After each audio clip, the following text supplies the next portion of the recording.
Di dusun terpencil bau tanah seperti ini, hebat sekali kau masih bisa menemukan jodoh. Aku Bima Prakoso, Direktur Utama Cipta Jaya Konstruksi. Nanti kalau sudah tidak ada pekerjaan, jadi saja satpam di perusahaanku. Saat itu juga, suara-suara yang tidak biasa mulai terdengar dari luar gedung serbaguna. Mobil-mobil Alphard hitam mulai berdatangan, satu persatu, seolah tak ada habisnya. Wajah mantan suami saya yang tadinya menyeringai, seketika pucat pasi. Ibu mertua saya bahkan langsung lemas dan terduduk di tempatnya. Sebenarnya, apa yang sedang terjadi di gedung pernikahan sederhana di desa ini? Sebelum kita mulai, jika Anda menekan tombol subscribe dan suka, serta memberitahu saya dari mana Anda mendengarkan, saya akan mengirimkan rasa terima kasih yang mendalam ke arah Anda. Mari kita mulai kisah hari ini. Ibu mertua saya, Bu Lastri, menunjuk tumpukan bahan makanan yang menggunung di halaman belakang sambil berteriak. Suaranya begitu melengking, seolah bisa membelah udara dingin bulan November dan bergema hingga ke ujung gang. Malam ini juga semua harus sudah siap. Besok pagi-pagi harus dikirim ke rumah Rini. Itu adalah persiapan untuk acara syukuran besar. Ada puluhan ekor ayam untuk dibuat opor, berkarung-karung beras untuk lontong, dan tumpukan sayuran untuk urap. Halaman belakang rumah sudah seperti dapur umum raksasa, dan kedua tangan Anissa, yang berdiri di depannya, sudah memerah karena dinginnya udara November. Anissa menarik napas perlahan. Sambil membasahi bibirnya, ia memberanikan diri untuk bicara. Bu, maaf sekali. Akhir-akhir ini badan saya kurang sehat. Dokter juga bilang untuk sementara waktu jangan terlalu lelah. Ia sedang hamil.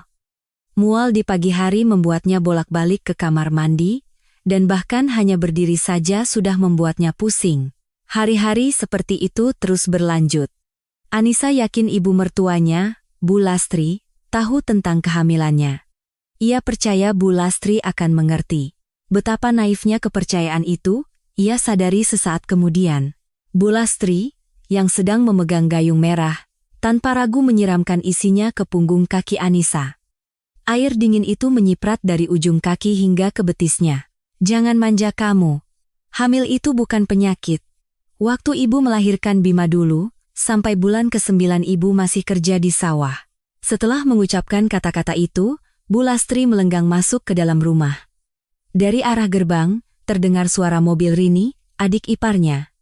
Anissa hanya bisa menoleh, dengan kaki yang masih basah. Rini masuk sambil menenteng banyak tas belanja.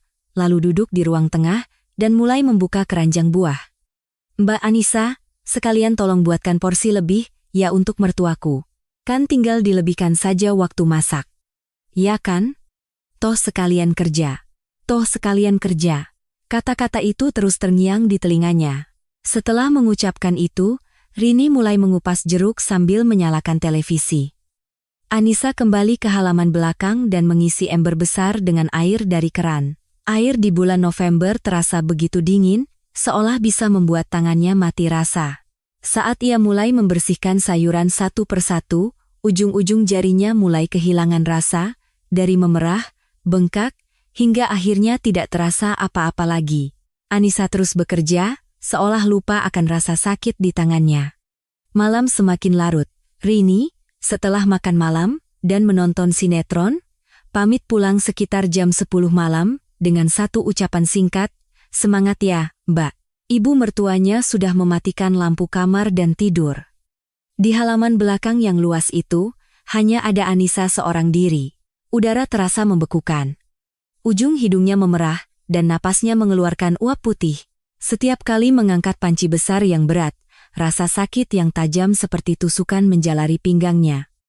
Awalnya masih bisa ditahan, tapi lama-kelamaan semakin tak tertahankan. Anissa terduduk di tengah halaman, meletakkan kedua tangannya di atas lutut dan menatap punggung tangannya yang kasar. Di sela-sela garis tangannya, terselip sisa-sisa bumbu. Saat itu, pintu depan terbuka. Suaminya, Bima, dengan dasi yang dilonggarkan dan sepatu yang masih terpasang, ia menatap Anissa yang sedang berjongkok di halaman. Anissa mengangkat kepalanya. Mata mereka bertemu. Hanya sesaat, kurang dari 1 detik. Tapi Anissa mencoba mencari sesuatu di matanya. Kekhawatiran, rasa bersalah, atau sepercik kehangatan. Tidak ada apa-apa. Kerjakan secukupnya, lalu masuk, hanya itu yang dikatakannya. Bima masuk dengan suara sepatunya yang beradu dengan lantai, dan pintu depan kembali tertutup. Mendengar suara itu, Anissa menundukkan kepalanya. Rasanya ia ingin menangis, tapi ia belum menangis. Ia tahu, ia bahkan tidak punya waktu untuk menangis sebelum semua pekerjaan ini selesai. Pukul 2 dini hari. Anissa berhenti saat hendak mengangkat panci terakhir. Perut bagian bawahnya. Rasa sakit yang melilit datang seperti gelombang, mereda, lalu datang lagi. Keringat dingin membasahi punggungnya, membuatnya sulit untuk berdiri. Ia meletakkan panci itu dan memegangi perutnya. Terasa ada hawa panas dari telapak tangannya. Saat pergi ke kamar mandi, Anissa melihat roknya. Ada noda kemerahan.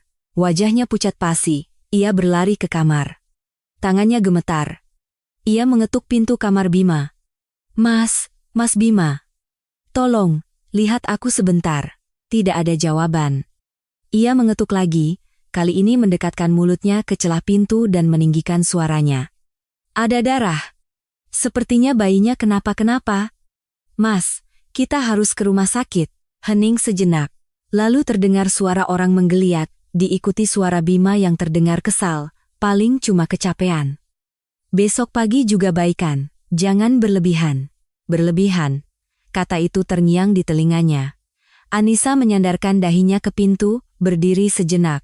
Lampu lorong berkedip redup, kakinya lemas, dan pikirannya kosong, tidak tahu harus berbuat apa.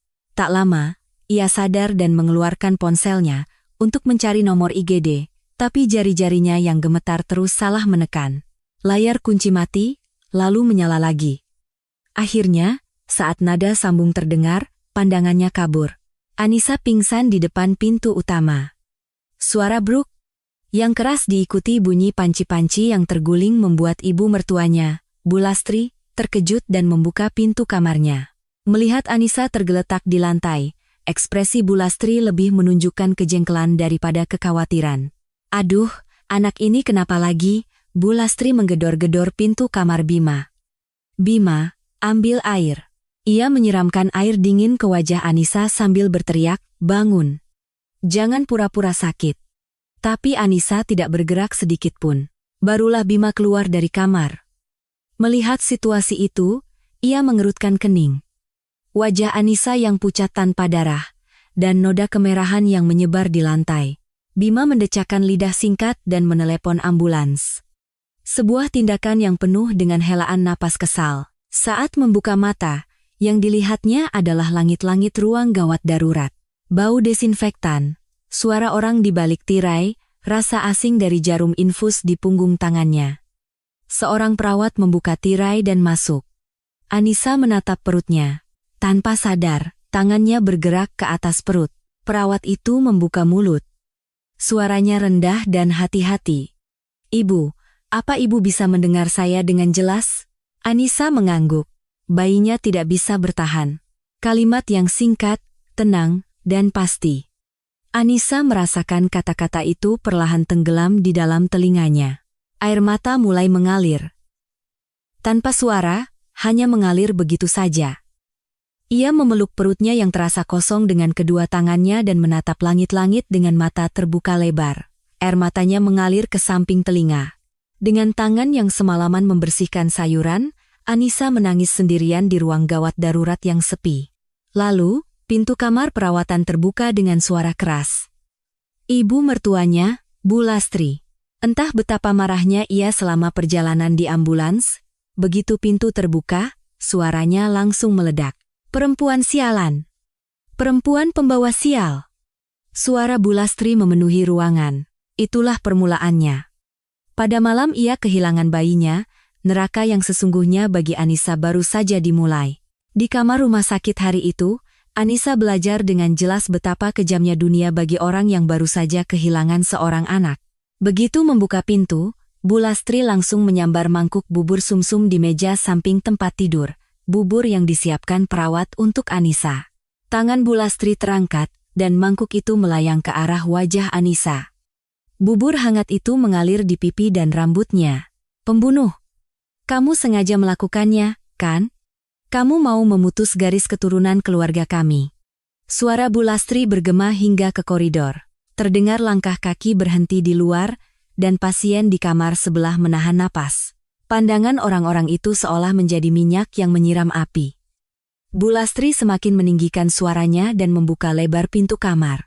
Kepada para pasien dan keluarga yang berdiri di koridor, Bu Lastri berteriak, perempuan ini sengaja membunuh anak dalam kandungannya. Dia tidak mau makan dan menyiksa diri supaya anak dari putraku tiada. Padahal Anisalah yang pingsan setelah mengerjakan persiapan syukuran sendirian semalaman. Tapi dari mulut Bu Lastri, cerita yang keluar sangat berbeda. Orang-orang yang melihat mulai berbisik-bisik. Anisa, dengan wajah yang masih berlumuran bubur, hanya bisa terbaring di tempat tidur. Tak ada tenaga untuk bangkit, tak ada kekuatan untuk membantah. Ia hanya menatap langit-langit sambil menggigit bibir. Saat itu, suaminya, Bima, masuk. Melihatnya, Anisa merasakan seutas harapan terakhir yang tersisa di hatinya bergerak. Tidak mungkin orang ini akan mengabaikanku. Di depan istrinya yang baru saja kehilangan anak, tidak mungkin. Bima berdiri di samping tempat tidur dan menatap Anisa. Lalu ia menghela napas panjang. Aku benar-benar kecewa padamu, hanya itu.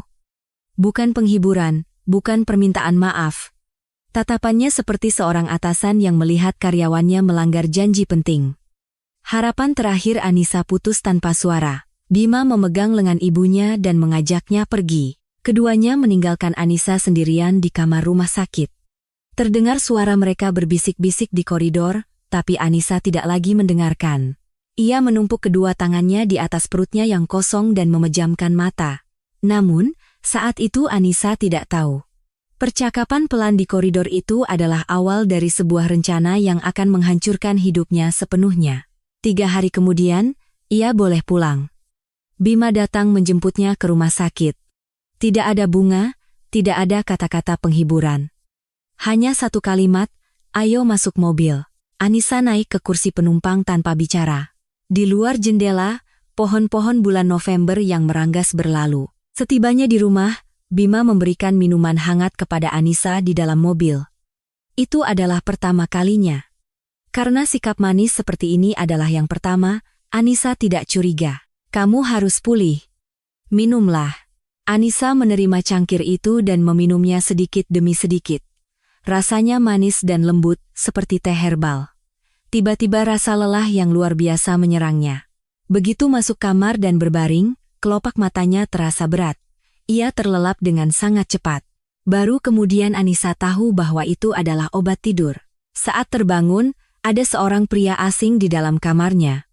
Anisa mencoba bangkit, tapi kepalanya sakit sekali dan seluruh tubuhnya lemas. Sebelum ia sempat memahami apa yang terjadi, blitz kamera menyala. Sekali, 2 kali, berkali-kali. Suaminya, Bima, berdiri di samping tempat tidur, mengambil foto dari berbagai sudut. Di sebelahnya, berdiri seorang wanita yang tidak ia kenal, melipat tangan sambil tersenyum sinis. Saat melihat wanita itu, Anisa mendengar suara sesuatu hancur berkeping-keping. Keesokan paginya, Bima membuka pintu kamar dan menyodorkan setumpuk foto di depan mata Anisa.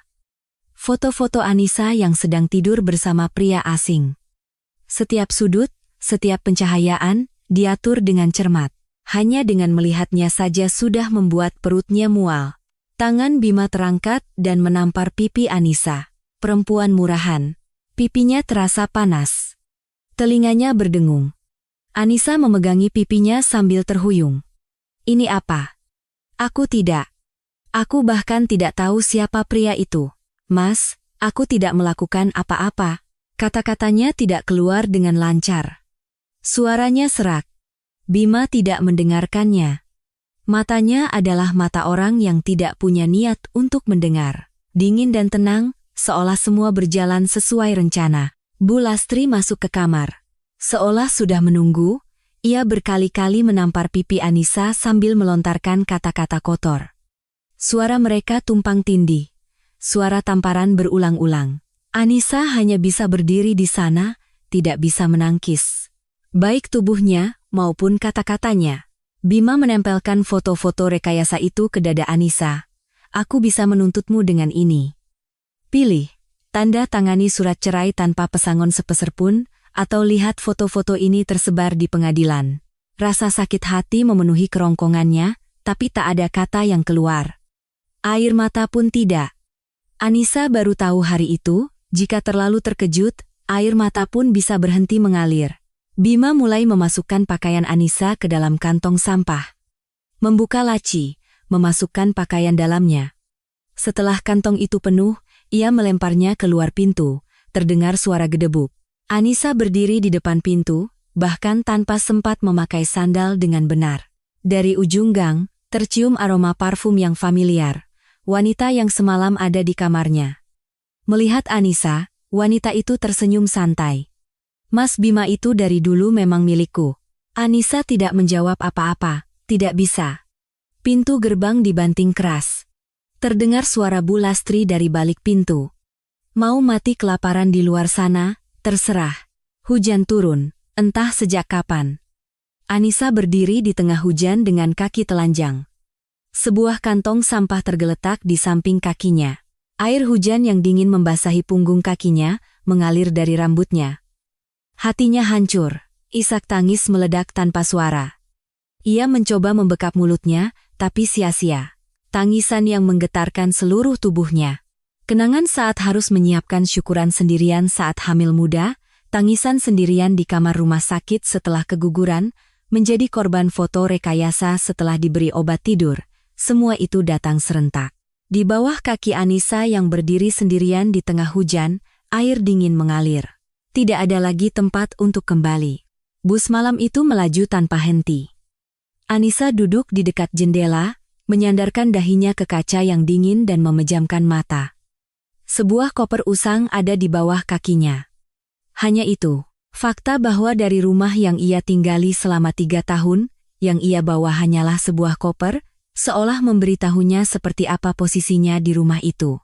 Anissa mencoba menyingkirkan pikiran itu. Saat ini ia tidak ingin memikirkan apapun. Ia hanya berharap bus ini akan membawanya ke tempat yang sangat jauh, ke tempat di mana tidak ada seorang pun yang mengenalnya. Ketika tiba di sebuah desa terpencil di kawasan puncak, hari sudah subuh. Begitu turun dari bus, udaranya terasa berbeda. Bukan udara Jakarta yang pengap dan lembab, dingin dan tajam, tapi ada aroma kesegaran. Anissa berdiri sejenak, menghirup udara itu. Terasa udara dingin masuk, hingga ke paru-parunya. Di tiang listrik dekat pintu masuk desa, tertempel sebuah pengumuman usang. Kertasnya basah oleh hujan dan ujungnya terkelupas, tapi tulisannya masih bisa dibaca. Dibutuhkan petugas kebersihan villa. Disediakan tempat tinggal.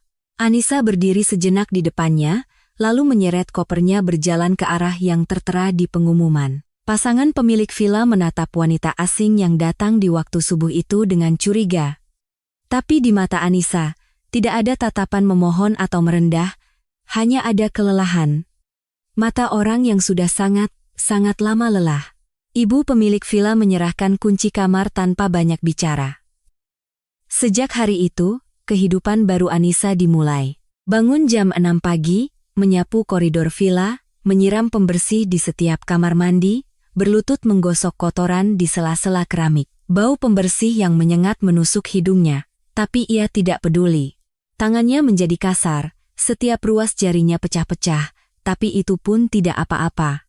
Anissa tahu secara naluriah, jika tubuhmu sakit, kau tidak akan punya waktu untuk memikirkan hal lain.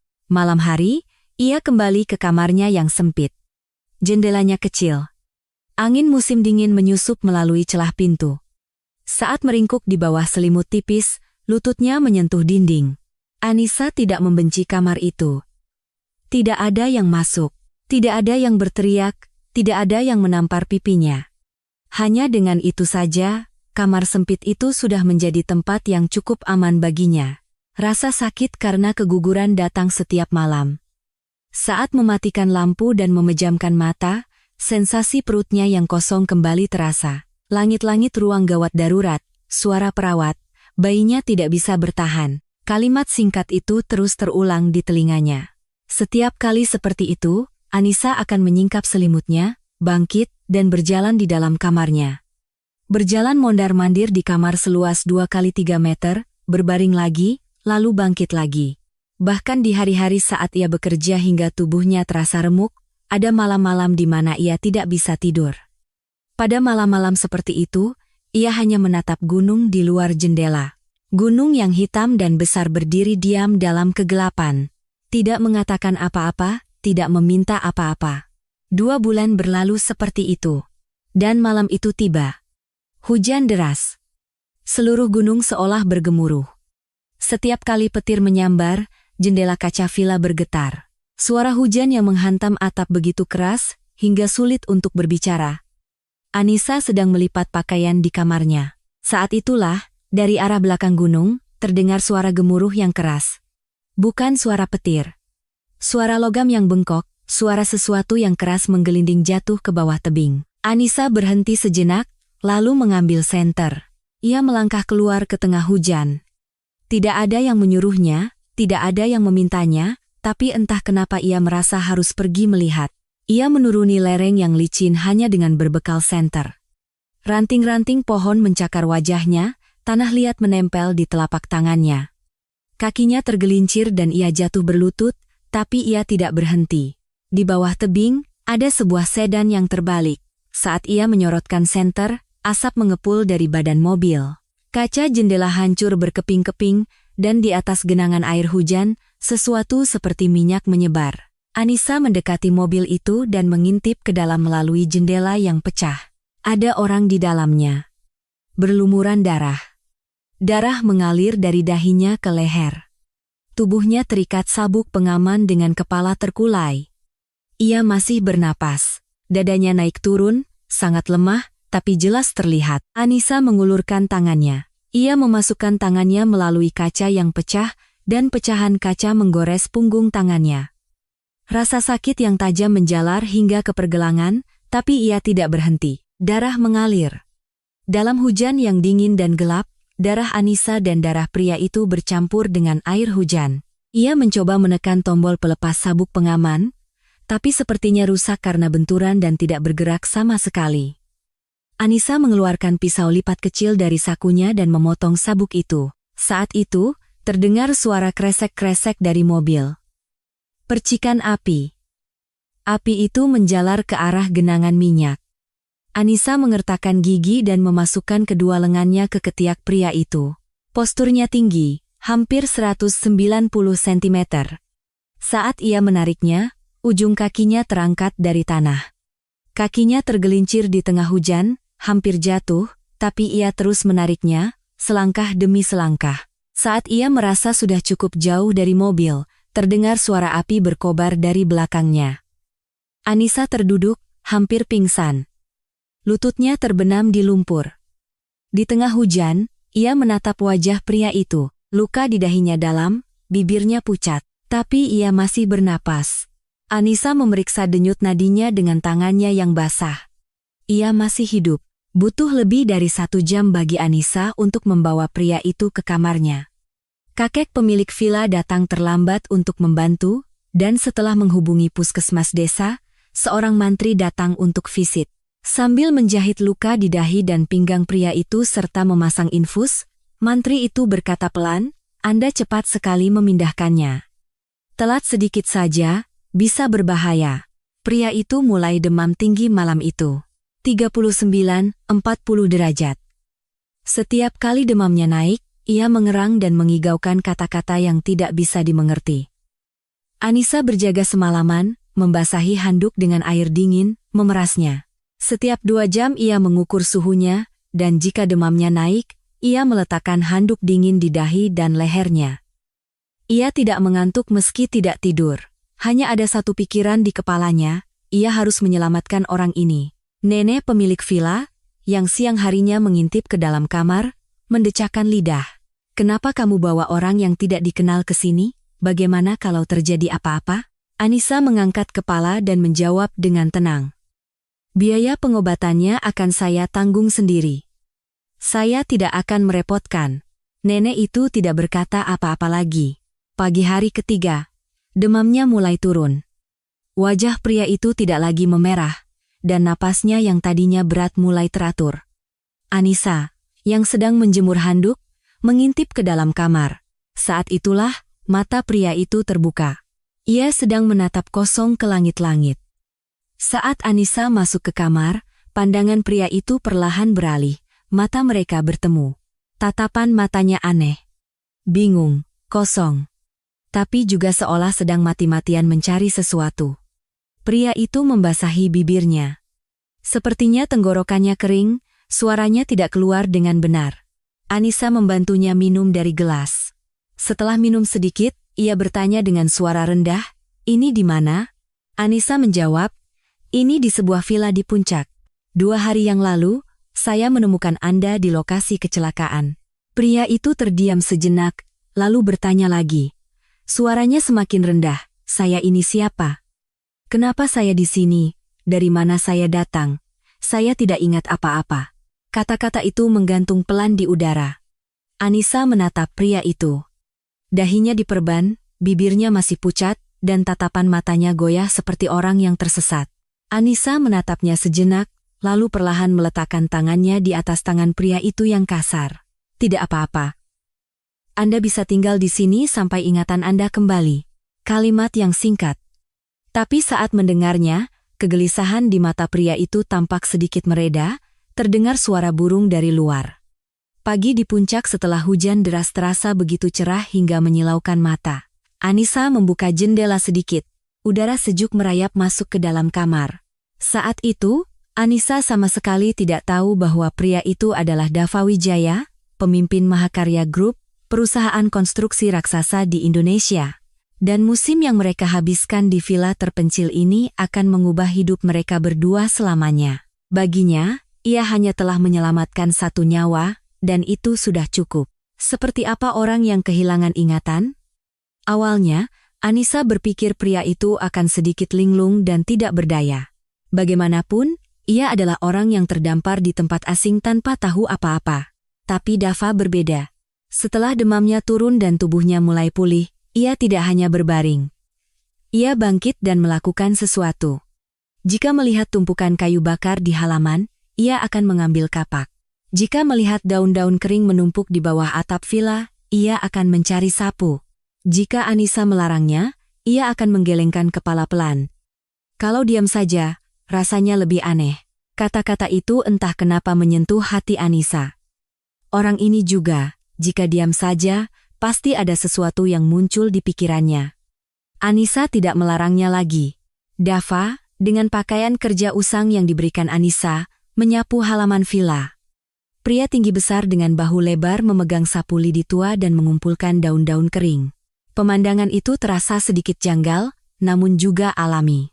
Kakek pemilik villa yang melihatnya tertawa kecil dan bergumam. "Wah, orang itu tangannya cekatan sekali." Gerakan tangan Dava memang menunjukkan kebiasaan. Tepat, tanpa gerakan sia-sia. Hari-hari mereka bersama mulai menumpuk. Pagi hari, saat Anissa menanak nasi di dapur, Dava akan menyirami taman bunga di halaman. Siang hari, mereka duduk berdampingan menikmati sayur lodeh buatan nenek pemilik villa. Sore hari, mereka membersihkan area masing-masing. Dava tidak pernah mengeluh. Justru, saat Anissa hendak mengangkat sesuatu yang berat, entah bagaimana ia sudah ada di sampingnya. Tanpa kata-kata. Suatu malam, Anissa sedang membersihkan ubin kamar mandi tamu, tangannya tergelincir dan botol pembersih tumpah. Punggung tangannya tergores, luka baru di atas luka lama. Ia hendak mengelapnya dengan handuk seadanya, tapi Dava datang. Ia memegang pergelangan tangan Anissa, melihat punggung tangannya, lalu tanpa kata mengambil kotak P3K. Dengan kapas yang dibasahi antiseptik, ia membersihkan lukanya. Tangannya yang menempelkan plester terasa sangat hati-hati. Lalu ia berhenti. Dava menatap tangan Anissa lekat-lekat. Setiap ruas jarinya menebal, kulitnya pecah-pecah karena pembersih. Di pergelangan tangan bagian dalam, ada bekas luka lama. Entah karena membersihkan sayuran atau tergores pecahan kaca, Anissa sendiri sudah lupa kapan luka itu ada. Suara Dava terdengar rendah. "Tangan ini yang menyelamatkan saya, kenapa bisa terluka seperti ini?" Itu bukan pertanyaan. Bukan juga sekadar basa-basi. Itu adalah suara yang tulus menunjukkan keprihatinan. Entah kenapa Anissa merasa malu dan mencoba menarik tangannya, tapi Dava tidak melepaskannya. Sambil menempelkan satu plester lagi di atas lukanya, ia meletakkan tangannya sejenak di atas punggung tangan Anissa, lalu melepaskannya. Hanya sesaat. Tapi kehangatan itu terasa lama. Hari itu ada festival desa. Setiap tahun di akhir musim kemarau, desa itu mengadakan festival lampion kecil. Orang-orang berkumpul di tepi sungai, menyalakan api unggun, dan saat gelap, mereka menerbangkan lampion ke langit. Awalnya Anissa tidak mau pergi. Suasana hatinya tidak cocok untuk hal seperti itu. Tapi Dava yang lebih dulu bertanya, "Bolehkah saya ikut?" Tatapannya sulit untuk ditolak. Atau lebih tepatnya, Anissa tidak ingin menolaknya. Mereka duduk berdampingan di tepi sungai, menatap api unggun. Dava tidak banyak bicara, Anissa juga. Mereka hanya menatap api. Aroma asap, suara kayu terbakar, suara aliran sungai, semuanya bercampur. Suara-suara yang tidak pernah ia dengar di Jakarta. Saat lampion-lampion mulai terbang ke langit malam, Dava menggenggam tangan Anissa. Bukan sesuatu yang tiba-tiba. Sangat perlahan, ia meletakkan tangannya di atas tangan Anissa yang ada di sampingnya. Anissa tidak menghindar. Ia tidak ingin menghindar. Selama lampion-lampion itu berpendar di langit, mereka berpegangan tangan dan saling berciuman. Untuk pertama kalinya, hatinya terasa hangat. Beberapa hari kemudian, Dava sedang menyapu tangga villa. Tangga lantai 3 yang baru saja selesai dipel, lantainya masih licin. Dari bawah, Anissa baru saja akan berteriak, "Hati-hati, belum kering." Saat itu, kaki Dava tergelincir. Ia tergelincir dengan cepat. Ia mencoba meraih pegangan tangga, tapi tangannya tidak sampai. Bahunya menabrak ujung tangga, punggungnya menghantam lantai, dan kepalanya membentur dinding di ujung tangga dengan keras. Suara buk terdengar jelas. Anissa berlari menghampirinya. Dava tergeletak di bawah tangga. Ia masih sadar, tapi fokus matanya goyah. Anissa berlutut di sampingnya, menatap wajahnya. "Kamu tidak apa-apa? Mana yang sakit? Kamu bisa lihat aku?" Dava berkedip perlahan. Lalu ia memejamkan mata sejenak. Ekspresinya seperti ada sesuatu yang melintas di balik kelopak matanya. Pecahan-pecahan ingatan yang tersebar lalu menyatu kembali. Ekspresi yang anehnya menyakitkan. Pemandangan gemerlap malam Jakarta. Dirinya berdiri di depan gedung pencakar langit. Orang-orang memenuhi ruang rapat. Tangannya yang dengan dingin memeriksa kontrak. Pemandangan proyek konstruksi dari atas helikopter. Seseorang memanggilnya, "Pak Dava." Ingatannya kembali. Dava membuka matanya. Tatapannya berbeda. Bukan lagi tatapan hangat dan sedikit kikuk seperti tadi. Tajam, dalam, dan berbobot. Matanya menatap Anissa, tapi di dalamnya sudah ada Jakarta, Mahakarya Group, Dava Wijaya. Semuanya telah kembali. Anissa merasakan perubahan tatapan itu. Sesuatu di dalam hatinya terasa dingin. Setelah pemeriksaan mendalam di rumah sakit, Dava duduk berhadapan dengan Anissa dan berkata pelan, "Saya Dava Wijaya dari Mahakarya Group." Anissa tahu nama itu. Mustahil tidak tahu. Pemimpin perusahaan yang hampir tidak pernah muncul di media, dijuluki CEO hantu. Perusahaan konstruksi nomor 1 di Indonesia. Fakta bahwa orang itu, dengan pakaian kerja usang, menyapu koridor villa bersamanya, terasa tidak nyata. Anissa tidak berkata apa-apa. Dava melanjutkan, "Ada tempat yang harus saya tuju." Ia berhenti sejenak. Lalu menatap lurus ke mata Anissa. "Saya pasti akan kembali untuk menjemputmu." Anissa menggelengkan kepala. Kita berasal dari dunia yang terlalu berbeda. Saat mengatakannya, ia tidak tahu apakah kata-kata itu untuk meyakinkan Dava, atau dirinya sendiri. Dava tidak membantah. Ia hanya berbisik di telinga Anissa, "Saya sudah tahu siapa orang-orang yang telah membuangmu. Sekarang, biar saya yang menyelesaikannya." Beban dari kata-kata itu terasa berat di telinganya. Keesokan paginya, tim sekretaris Mahakarya Group tiba di halaman villa. Mobil-mobil hitam berbaris, orang-orang berjas turun. Penduduk desa keluar satu persatu untuk melihat. Nenek pemilik villa menutup mulutnya sambil terus berkata, "Ya ampun, ya ampun." Sebelum masuk mobil, Dava menoleh sekali lagi. Anissa berdiri di bawah atap villa. Tatapan Dava sempat goyah sejenak, lalu mengeras.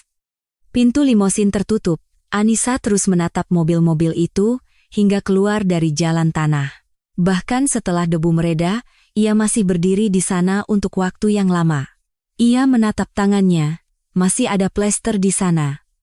Plester yang beberapa hari lalu Dava tempelkan dengan hati-hati. Di dalam mobil menuju Jakarta, Dava berkata kepada direkturnya, Bima Prakoso dari Cipta Jaya Konstruksi. Bawa semua informasi yang berhubungan dengan orang itu. Suaranya rendah dan tenang, tapi mengandung hawa dingin.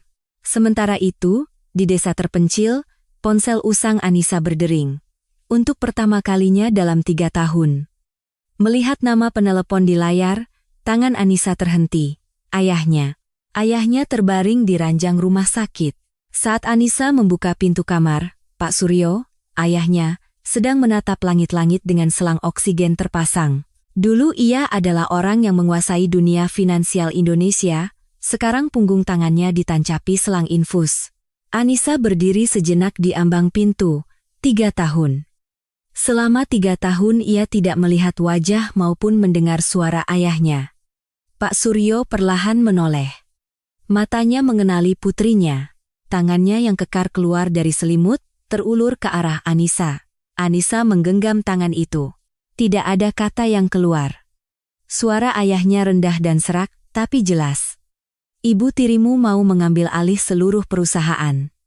Dia hampir menguasai dewan direksi. Ayah sudah tidak kuat lagi. Setelah menarik napas sejenak, Pak Suryo menggenggam tangan Anissa erat. Hanya kamu, Anissa. Hanya kamu. Kata-kata itu terdengar seperti wasiat. Malam itu Anissa duduk lama sekali.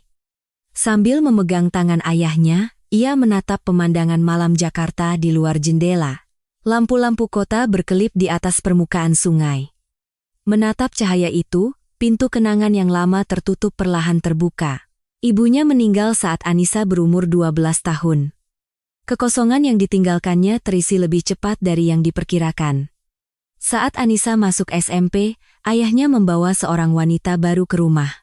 Ibu tiri itu tidak datang sendirian. Ia membawa 2 anak perempuan dari pernikahan sebelumnya, umur 10 dan 8 tahun. Sambil menggandeng kedua putrinya, ibu tiri itu tersenyum cerah pada Anissa. Sekarang kamu punya kakak, ya? Senang, kan? Anissa merasa suhu senyum itu anehnya dingin, tapi sebagai anak kecil, ia hanya menerimanya. Awalnya hanya hal-hal kecil. Posisi duduk Anissa di meja makan perlahan tergeser. Dari yang tadinya duduk di samping ayahnya, menjadi di pojok. Ibu tirinya tidak melakukannya secara langsung. Tiba-tiba saja, posisinya sudah berubah. Jika Anissa mengadu pada ayahnya, ayahnya hanya akan berkata, apa masalahnya? Membesarkannya dengan keras adalah cara ayahnya. Maksudnya agar tidak mudah goyah, tapi bagi Anissa kecil, itu terdengar seperti hadapi saja sendiri. Adik-adik tirinya cerdik. Di depan ayah, mereka akan bersikap manis, memanggil Mbak Anissa, Mbak Anissa. Tapi begitu ayah tidak ada, mereka berubah. Menggunakan kosmetik Anissa tanpa izin, masuk kamarnya seenaknya, dan jika barang kesayangan Anissa hilang, mereka akan pura-pura tidak tahu. Ibu tirinya setiap kali akan menengahi dengan berkata, mereka kan begitu karena sayang sama mbaknya. Dipakai bareng saja, kan bisa, bukan dipakai bersama. Mereka mengambil milik Anissa. Saat SMA, Anissa tidak sengaja melihat setumpuk dokumen di ruang kerja ayahnya. Dokumen terkait Dewan Direksi Suryo Investama. Nama ibu tirinya muncul di beberapa tempat, bahkan nama kakak tiri pertamanya juga ada. Anissa heran kenapa nama anak yang masih SMA ada di dokumen perusahaan, tapi saat itu ia tidak berpikir lebih jauh tentang artinya. Baru kemudian ia tahu.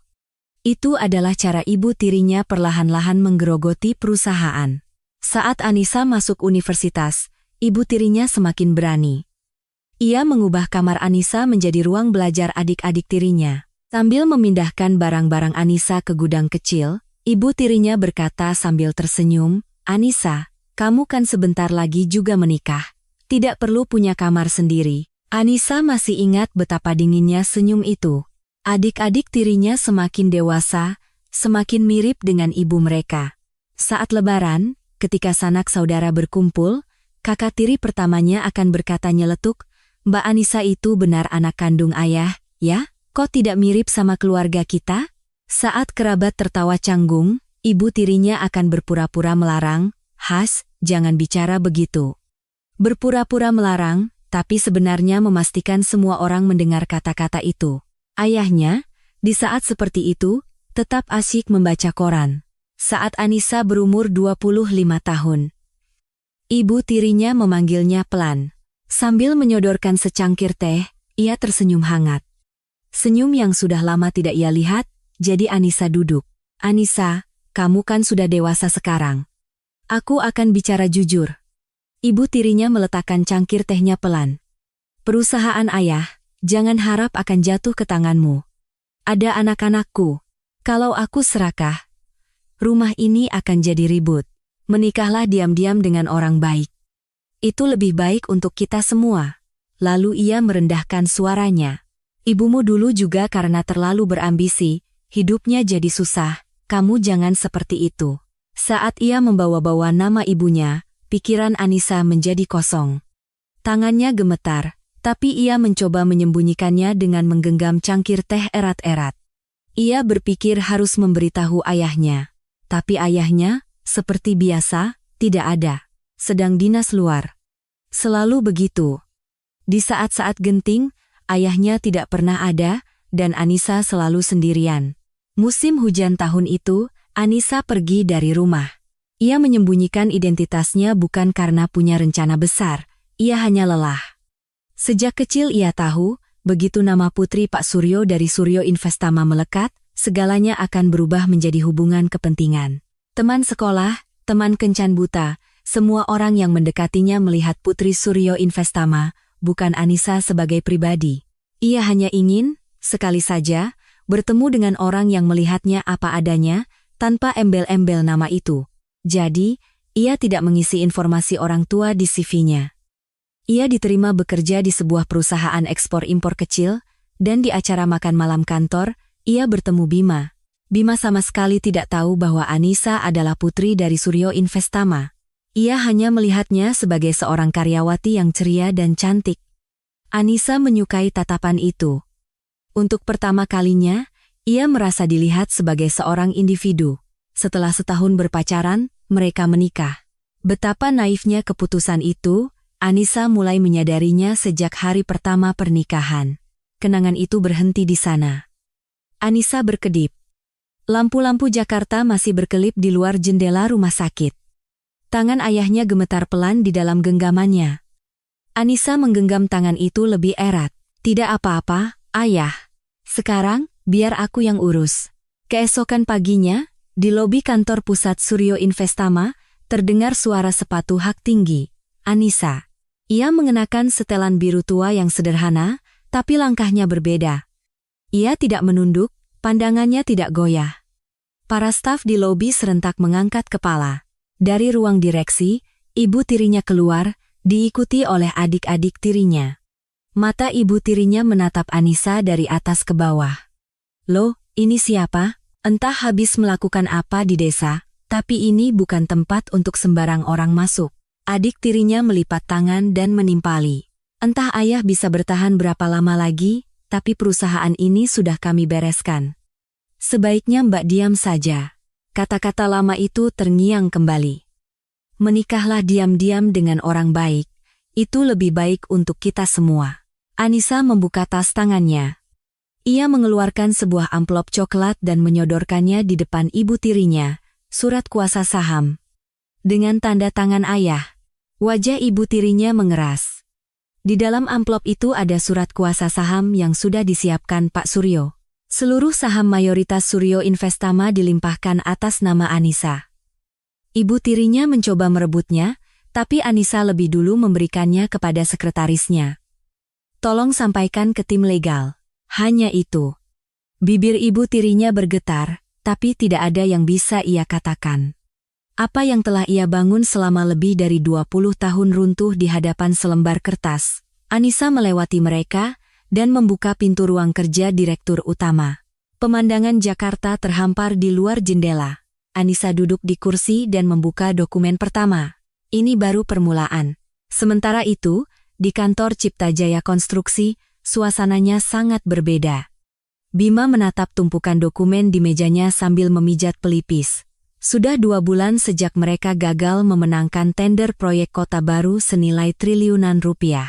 Tanggal jatuh tempo utang semakin dekat, tapi sumber dana macet. Rekanan bisnis mulai menarik diri satu persatu, dan bank utama menolak memberikan pinjaman tambahan. Hanya ada satu jalan keluar. Mendapatkan investasi dari Suryo Investama. Bima mengerahkan semua koneksinya. Teman dari teman, koneksi dari teman, komunitas golf, jaringan alumni. Ia akan mendatangi acara apapun jika bisa bertemu dengan pimpinan Suryo Investama, tapi ia selalu ditolak. Sudah 5 kali ia menunggu di lobi Suryo Investama dan diusir. Bima duduk di sofa lobi, menyesap kopi sambil menggeram. Bu Lastri juga sibuk. Ia mencoba meminta bantuan dari keluarga besarnya, tapi kondisi mereka juga tidak baik. Ia mencoba mendekati ibu-ibu sosialita kenalannya, tapi setelah kabar Cipta Jaya Konstruksi goyah tersebar, mereka semua sulit dihubungi. Karena putus asa, Bu Lastri bahkan pergi ke seorang dukun. Setelah melihat tanggal lahirnya, dukun itu menggelengkan kepala. Aneh. Seharusnya ada pembawa rezeki di dekatmu, tapi sekarang sudah pergi. Kamu sudah melepaskan orang yang seharusnya tidak kamu lepaskan. Pembawa rezeki siapa maksudnya? Orang yang dulu jadi menantumu. Sejak dia pergi, aura keberuntungan di rumahmu hilang total. Bu Lastri mendengus. Di dalam mobil perjalanan pulang, ia iseng mencari nomor Anissa, tapi ternyata sudah diblokir. Bu Lastri melempar ponselnya ke dalam tas sambil menatap tajam keluar jendela. Di saat Bima diusir dari lobi Suryo Investama, sebuah telepon masuk ke ruang kerja Anissa. Dava. Aku telepon untuk konfirmasi tanggal. Sabtu kedua bulan depan. Bisa? Anissa tersenyum sambil melihat kalender di mejanya. Bisa. Aku suka tempat itu. Tempat kita pertama kali bertemu. Hening sejenak di telepon. Lalu Dava berkata dengan suara rendah, hari itu, aku akan membuatmu bahagia. Kalimat yang singkat, tapi sesuatu di hati Anissa terasa hangat. Setelah menutup telepon, ia menatap keluar jendela. Lampu-lampu Jakarta berkelip, di suatu tempat di desa puncak, mungkin bintang-bintang sedang bersinar sekarang, pikirnya. Sementara itu, di saat yang sama, Bima yang berjalan gontai keluar dari lobi Suryo Investama mendengar suara salah satu bawahannya. Pak, saya dengar mantan istri Bapak, Bu Anissa, bulan depan akan menikah lagi. Katanya di gedung serbaguna di desa di puncak. Bima tertawa sinis. Desa terpencil? Cocok sekali dengan levelnya. Kabar itu sampai ke telinga Bu Lastri dalam waktu kurang dari sehari. Baguslah. Mumpung tidak ada kerjaan, kita lihat saja betapa menyedihkannya dia. Sekalian hiburan, Bu Lastri terkekeh. Bima berpikir sejenak, lalu tersenyum. Boleh juga. Toh sepertinya saat itu saya juga tidak ada acara. Keduanya saling pandang dan tertawa. Mereka sama sekali tidak tahu kemana mereka sedang melangkah, dan apa yang menanti mereka di ujung jalan. Pagi hari pernikahan, terdengar siulan dari kamar Bima. Sudah lama ia tidak seceria ini. Tanggal jatuh tempo utang Cipta Jaya. Penolakan berkali-kali di lobi Suryo Investama. Hari ini, ia bisa melupakan semua itu. Bima berdiri di depan lemari, mencoba satu persatu dasi di depan cermin. Ia memilih dasi yang cocok dengan setelan jas Italianya, memakai jam tangan mahal, dan menyemir sepatunya hingga wajahnya terpantul di ujung sepatu. Aku memang paling cocok begini, gumamnya pada bayangannya di cermin. Hari ini sepertinya akan menjadi hari yang menyenangkan. Kabar bahwa mantan istrinya yang hilang tanpa jejak akan menikah lagi dengan seorang pria udik di desa terpencil terasa sangat memuaskan. Memang itu levelnya. Seharusnya memang begitu, pikirnya. Bu Lastri lebih sibuk lagi. Sejak pagi buta ia sudah duduk di depan meja rias, mengaplikasikan bedak 2 lapis. Kalung mutiara di leher, anting emas di telinga, gelang emas tebal di pergelangan tangan. Ia menatap cermin dengan puas. Jika ada yang bertanya kenapa harus berdandan semewah itu untuk pergi ke pernikahan di desa, jawaban Bu Lastri tegas, harus terlihat hebat agar punya wibawa. Hari ini ia harus membuat Anissa kecil hati agar perasaannya lega. Bima, cepat. Nanti kalau telat, tidak seru lagi. Mobil mewah mereka meninggalkan Jakarta menuju puncak. Selama di jalan tol, Bu Lastri tidak berhenti bicara. Betapa menyedihkannya Anissa sekarang, pria udik macam apa yang ia pikat, dan bagaimana ia akan menertawakannya habis-habisan hari ini. Bima ikut tersenyum. Saat keluar dari tol dan masuk ke jalan yang belum diaspal, mobil mereka berguncang. Bima mengerutkan kening, tapi tidak mengurangi kecepatan, hanya mencengkeram setir lebih erat. Debu beterbangan di sepanjang jalan yang diapit oleh rumah-rumah petani sederhana. Seorang kakek tua yang sedang berjalan tergesa-gesa menepi untuk menghindari mobil, tapi Bima justru membunyikan klakson. Tin, tin. Bu Lastri melihat keluar jendela sambil mendecakkan lidah. Lihat orang-orang tua itu. Betapa membosankannya hidup di tempat seperti ini seumur hidup. Bisa mati sesak napas. Saat memasuki desa, sebuah spanduk terlihat. Latar putih dengan tulisan biru, gedung serbaguna, kembang desa. Begitu melihatnya, Bu Lastri bertepuk tangan dan tertawa terbahak-bahak. Ya ampun, kembang desa katanya. Bima, kamu dengar? Namanya norak sekali. Bima ikut tertawa. Cocok sekali. Tidak ada yang lebih pas untuk Anissa yang menikah dengan orang udik. Setelah memarkir mobil, Bima melihat sekeliling. Truk-truk tua, mobil box berdebu, mobil-mobil LCGC penuh goresan. Di antara semua itu, mobil mewahnya berdiri gagah. Bima menutup pintu mobil sambil menepuk-nepuk celananya. Tempat ini memang levelnya. Keduanya melangkah masuk ke gedung serbaguna. Sementara itu, di ruang rias pengantin gedung kembang desa, Anissa sedang menatap keluar jendela.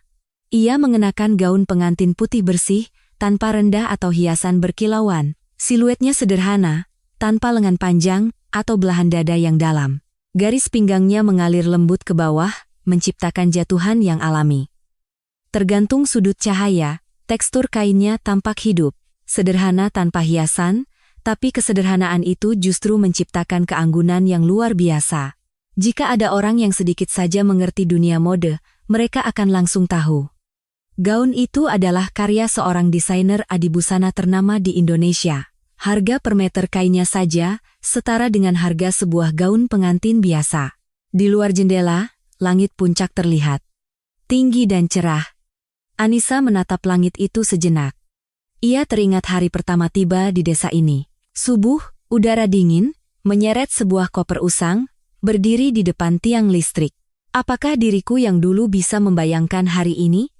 Pikirnya, matanya terasa panas sejenak. Aduh, pengantinnya cantik sekali. Kenapa terlihat bersinar, ya? Kalau orangnya sudah bersinar, pakai apa saja juga bersinar. Auranya penuh berkah. 2 orang nenek dari desa bergumam sambil tersenyum puas. Anissa tersenyum tipis mendengarnya. Tapi saat itu, dari dalam gedung, terdengar suara. Awalnya samar di tengah keramaian, tapi semakin lama semakin keras dan jelas. Perempuan itu ya, waktu tinggal di rumah kami, tangannya suka panjang. Bapak ibu yang datang, tolong barang berharganya dijaga baik-baik, ya. Bu Lastri, para tamu mulai berbisik-bisik. Warga desa saling bertukar pandang dengan canggung. Bahu Anissa sedikit bergetar. Ia menarik napas dalam-dalam. Bima, saat melewati meja penerima tamu, mengambil sebuah amplop. Ia membukanya, lalu tertawa sinis dan melemparnya ke meja. Amplop kosong. Sayang uang, kalau untuk acara begini. Pemuda desa yang bertugas sebagai penerima tamu terkejut dan mengambil amplop itu, tapi Bima sudah berbalik pergi. Dari arah pintu masuk, terlihat teman-teman lama Anissa datang sambil tertawa. Tapi Bu Lastri lebih dulu menghadang mereka. Maaf, yang tidak berkepentingan dilarang masuk. Teman-teman Anissa saling pandang dengan bingung. kami teman Anissa. Teman Anissa? Kalau teman perempuan itu, sudah bisa ditebak orang seperti apa. Tidak ada tempat, silakan pulang. Akhirnya, teman-temannya terpaksa berbalik. Anissa, yang melihat kejadian itu dari koridor, menyipitkan matanya. Saat itu, pintu ruang rias terbuka kasar. Bu Lastri. Ia tidak menahan pintu saat masuk, membuatnya membentur dinding dengan keras. Anissa berbalik dari cermin.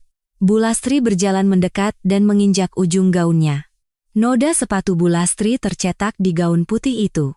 Tidak cukup dengan itu, Bu Lastri membuka tasnya dan mengeluarkan dompet. Ia mengambil beberapa koin, lalu melemparkannya ke depan kaki Anissa dengan suara gemerincing. Ini bayaranmu. Gaunmu ini seperti kain kafan saja. Cukuplah dibayar segini. Sambil terkekeh, ia menatap wajah Anissa. Lalu ia memandangnya dari atas ke bawah dengan sinis. Hebat sekali, di dusun terpencil begini masih bisa menemukan jodoh. Memang nasibmu itu cocoknya di tempat becek seperti ini. Setelah mengucapkan itu, Bu Lastri tertawa terbahak-bahak. Kata-katanya lancar seolah sudah dipersiapkan lama. Anissa menatap koin-koin yang berserakan di lantai. Lalu perlahan ia mengangkat pandangannya ke wajah Bu Lastri. Matanya tidak goyah. Mata yang telah melewati 3 tahun di desa puncak.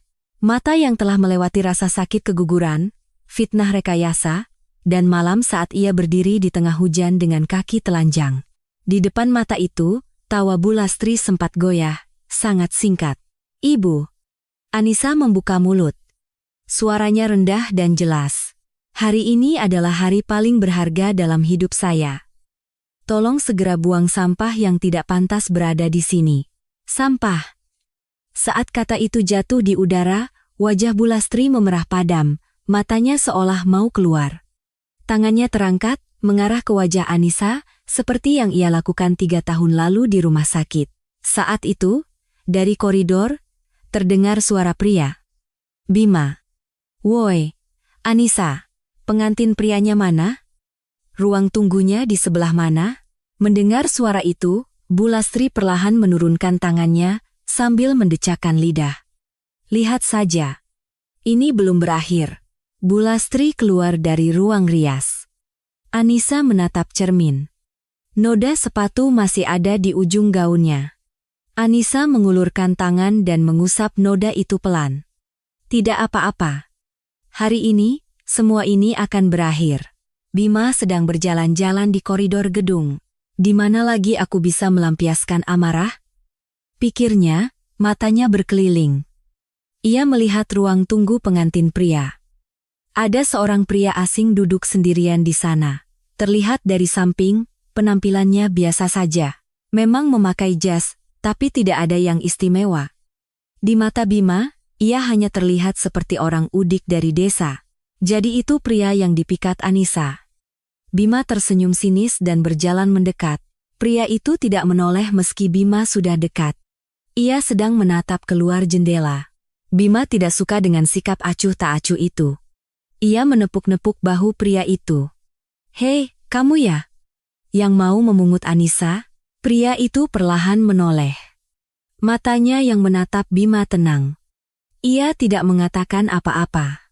Bima mengabaikan keheningan itu dan menatap pria itu dari atas ke bawah. Jasnya jelas jas buatan massal. Jam tangannya tidak istimewa, sepatunya juga biasa saja. Senyum sinis Bima semakin lebar. Dilihat-lihat, tampangmu seperti kuli harian. Jangan-jangan Anissa itu menipumu, bilang kalau dia putri konglomerat? Kamu tertipu ya mau menikahinya? Bima tertawa terbahak-bahak. Pria itu perlahan bangkit dari duduknya. Tingginya setengah kepala lebih dari Bima. Hanya dengan berdiri saja, seolah pusat gravitasi ruangan berubah. Tanpa sadar, Bima mundur setengah langkah. Tapi pria itu, meski menatap Bima dari atas, tetap diam. Ia hanya menatapnya dengan tenang. Tidak marah, tidak terkejut, tapi tatapan matanya anehnya membuat tidak nyaman. Bima tidak mau kalah gengsi. Ia mengeluarkan kotak kartu nama dari saku jasnya. Bima Prakoso, Direktur Utama Cipta Jaya Konstruksi, kartu nama dengan cetakan emas. Bima mengambil satu dan menancapkannya di saku dada pria itu. Aku dirut Cipta Jaya Konstruksi. Nanti kalau sudah bosan hidup di desa dan tidak ada kerjaan, hubungi aku. Ku beri satu posisi satpam di gedung perusahaanku. Setelah mengatakan itu, Bima tertawa puas. Menurutnya itu adalah penutup yang sempurna. Saat itu, Bu Lastri datang dari koridor. Berdiri di samping Bima, ia menatap pria itu sinis dan mendengus. Benar kata kamu, Bima. Orang seperti ini tidak akan mengerti kalau diajak bicara. Harus lihat uang baru mau menunduk. Bu Lastri membuka tasnya dan mengeluarkan dompet. Ia mengambil selembar uang Rp50.000 dan melemparkannya begitu saja ke lantai di depan pria itu. Uang kertas itu jatuh ke lantai kayu dan sedikit terbalik karena angin. Ambil ini, buat bayar makanmu hari ini. Tawanya menggema di koridor gedung. Pria itu menatap uang Rp50.000 di lantai. Hening sejenak. Lalu ia perlahan mengangkat pandangannya ke Bu Lastri. Tatapannya masih kosong. Tidak ada amarah, tidak ada rasa terhina. Hanya tenang. Tatapan kosong itu justru membuat tengkuk Bu Lastri merinding, tapi ia mencoba mengabaikannya. Kepala desa mendekat dengan hati-hati. Pak, Bu, mohon jangan membuat keributan di sini. Hari ini hari bahagia, mohon dijaga sikapnya. Bima menoleh ke arah kepala desa. Lalu ia mendorong dada kepala desa itu dengan kasar. Orang tua, jangan ikut campur. Aku ini dirut Cipta Jaya Konstruksi. Orang yang bisa membeli 10 gedung reot seperti ini. Kepala desa itu terhuyung mundur. Warga desa di sekitarnya mulai berbisik-bisik. Terdengar suara orang mendecakkan lidah. Bima tidak peduli. Justru ia semakin membusungkan dadanya. Saat itu, dari ujung koridor, terdengar suara langkah kaki. Tok-tok. Anissa. Gaunnya memancarkan kilau lembut sesuai arah cahaya. Tidak mewah, tapi memukau. Langkahnya berbeda. Kepalanya tidak tertunduk, pandangannya tidak goyah. Ia bukan lagi wanita yang diusir keluar 3 tahun lalu. Ia adalah orang yang sama sekali berbeda. Tawa Bima berhenti. Anissa berhenti di depannya. Lalu perlahan menatapnya. Bertemu dengan tatapan itu, entah kenapa Bima tidak bisa langsung bicara. Ia merasa ada yang salah. Ia tidak tahu persis apa yang salah, tapi ia merasa sesuatu tidak berjalan sesuai rencana. Bima, untuk menepis perasaan itu, berteriak lebih keras. Hei, Anissa, di mana kau pungut pria udik ini? Tampangnya seperti kuli bayaran saja. Suasana di dalam gedung menjadi dingin. Warga desa menahan napas. Anissa membuka mulut. Kamu, hari ini, akan sangat menyesali perbuatanmu. Suara yang rendah dan jelas. Mata Bima memerah. Apa? Menyesal? Memangnya kau punya apa sampai berani bicara begitu? Suara tenang Anissa itu melukai harga dirinya. Tangannya terangkat, mengarah ke pipi Anissa, seperti yang ia lakukan 3 tahun lalu. Pergelangan tangan itu berhenti di udara. Dava. Dalam sekejap, Dava mencengkeram dan memelintir pergelangan tangan Bima. Bima berteriak kesakitan, mencoba melepaskan diri. Tapi ia tidak bisa bergerak dari cengkeraman Dava. Tekanannya seperti akan mematahkan tulangnya. Dava berkata dengan suara rendah, "Jangan sentuh istriku." Wajah Bima memerah padam. Berani-beraninya kuli udik menyentuh tangan direktur utama. Dava melepaskan tangan Bima. Lalu dengan ujung jarinya, ia perlahan mengambil kartu nama yang tertancap di dadanya. Ia menatapnya sejenak, lalu menjatuhkannya ke lantai. Dan dengan ujung sepatunya, ia perlahan, sangat perlahan, menginjak-injaknya. Terdengar suara kartu nama itu terlipat dan sobek. Dava menatap Bima dan berkata, "Singkirkan juga kartu namamu yang bau ini." Lalu setelah jeda sejenak, ia menambahkan, "Tadi kau bilang mau memberiku pekerjaan satpam. Aku akan membuatmu berjaga sebagai satpam di depan gedung perusahaanmu sendiri. Tidak akan lama lagi." Kata-kata yang tidak bisa dimengerti. Tapi saat mendengarnya, punggung Bima terasa dingin. Ia tidak tahu kenapa. Bu Lastri, dari samping, mengambil sebuah gelas. Ia hendak menyiramkan air ke wajah Dava. Berani-beraninya orang udik ini, tidak sopan. Saat itu juga, terdengar suara dari luar gedung. Suara pintu mobil ditutup, tapi bukan hanya satu. Terus-menerus. Suaranya berbeda, bukan suara truk tua atau mobil box.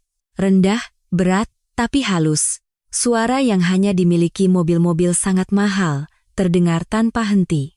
Gelas di tangan Bu Lastri berhenti di udara. Warga desa menoleh ke arah jendela. Ke tempat parkir gedung, mobil-mobil Alphard dan Mercy hitam berbaris masuk. 1, 2, 1 berhenti, 1 lagi masuk, 1 lagi, seolah tak ada habisnya.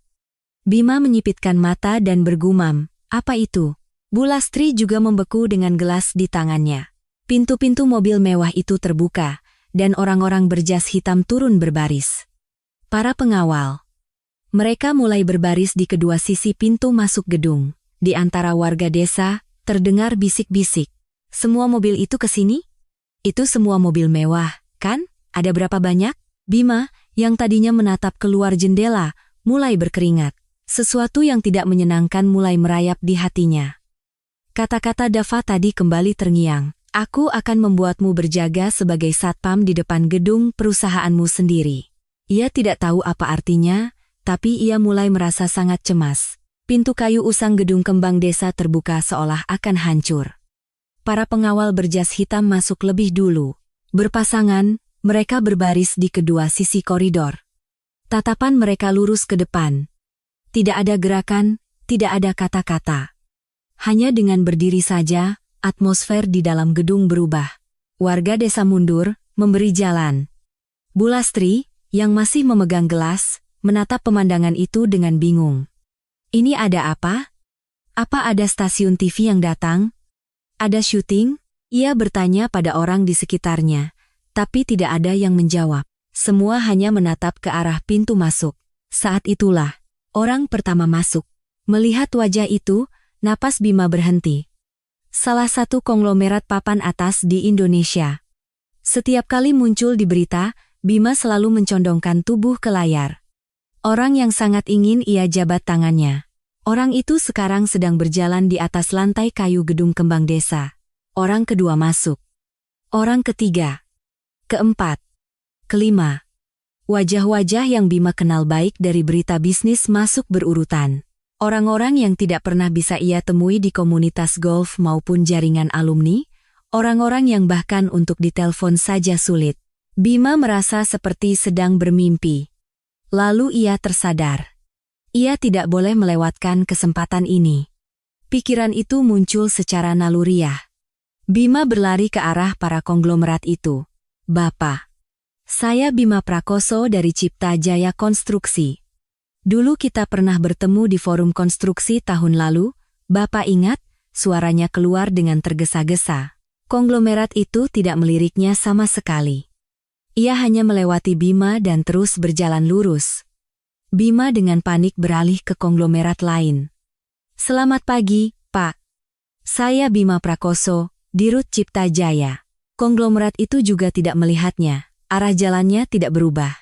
Bima mengikuti dari belakang sambil meninggikan suaranya. Kenapa bapak-bapak semua begini? Bapak tahu ini acara apa? Tolong lihat saya. Tidak ada yang menoleh. Puluhan petinggi perusahaan itu menganggap Bima seperti angin lalu. Warga desa yang melihatnya mulai tertawa kecil. Langkah para konglomerat itu serentak berhenti di satu tempat. Di depan Dava. Bima membeku melihat pemandangan itu. Puluhan pimpinan perusahaan raksasa itu mulai membungkukkan badan ke arah Dava. 90 derajat.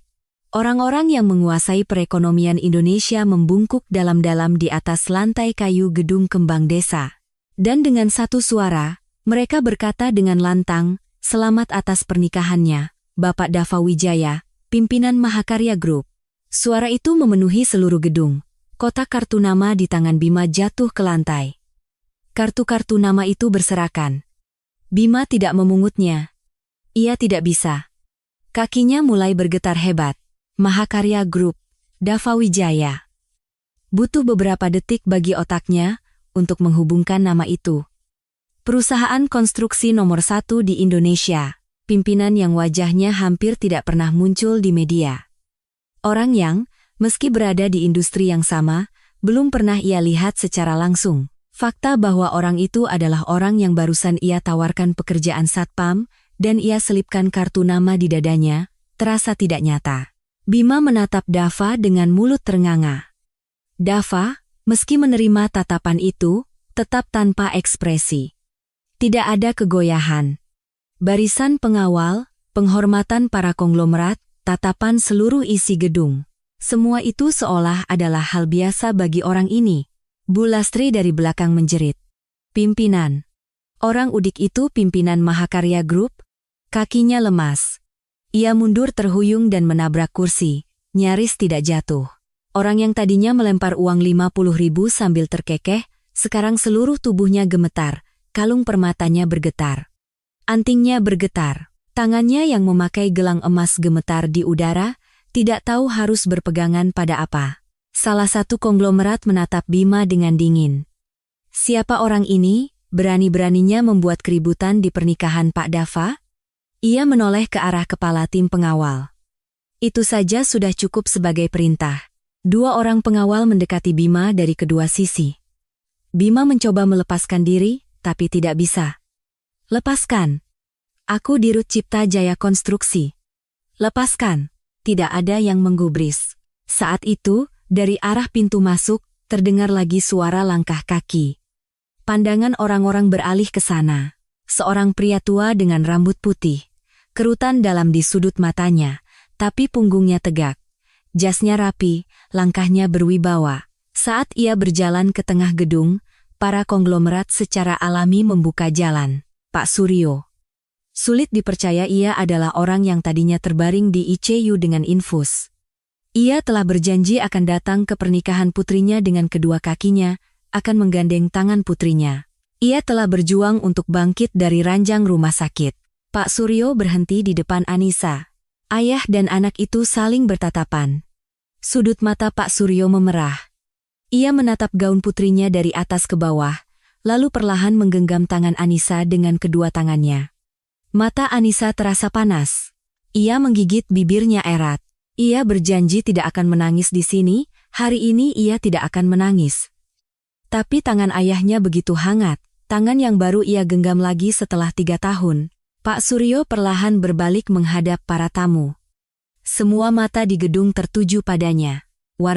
Perkenalkan, pimpinan baru Suryo Investama, putri saya, Anissa Suryo. Kata-kata itu mendarat dengan tenang namun kokoh di dalam gedung kembang desa. Suara tercekat keluar dari mulut Bima. Anissa. Pimpinan Suryo Investama? Saat itu, semuanya terhubung. Lobi Suryo Investama yang selama berbulan-bulan ia datangi seperti pengemis, pimpinan yang tidak pernah bisa ia temui wajahnya, surat penolakan yang datang berkali-kali. Semua itu adalah perbuatan wanita ini. Wanita yang pernah ia usir keluar pintu, yang barang-barangnya ia masukkan ke kantong sampah dan ia lempar. Kaki Bima benar-benar lemas, ia terduduk di lantai. Wajahnya sudah pucat seperti mayat. Bu Lastri, melihat wajah putranya, menutup mulut dengan tangannya, matanya liar.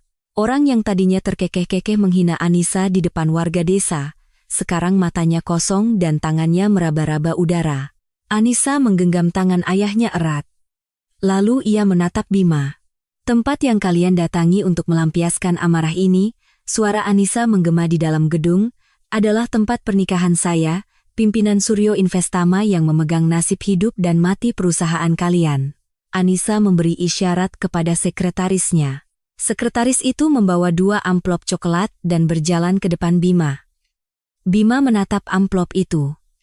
Sekretaris itu menyodorkan kedua amplop itu di depan Bima tanpa kata. Saat Bima hendak mengambilnya, sekretaris itu menjatuhkannya dari ketinggian pergelangan tangannya. Amplop-amplop itu jatuh ke lantai kayu. Bima membungkuk untuk mengambilnya. Ia membuka amplop pertama. Surat penolakan investasi. Ia membuka amplop kedua. Surat tagihan pelunasan utang dipercepat.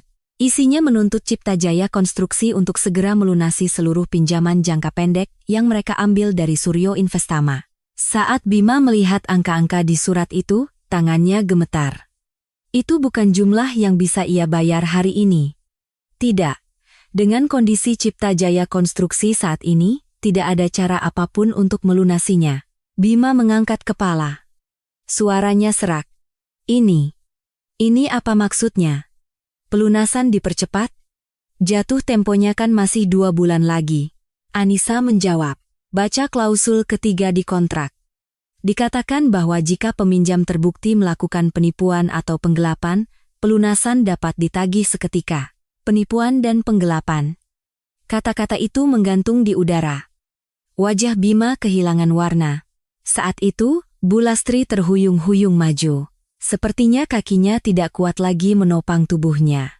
Ia berlutut di depan Anissa. Perhiasan yang ia kenakan bergemerincing. Ia memegang ujung gaun Anissa dengan kedua tangannya, suaranya bergetar.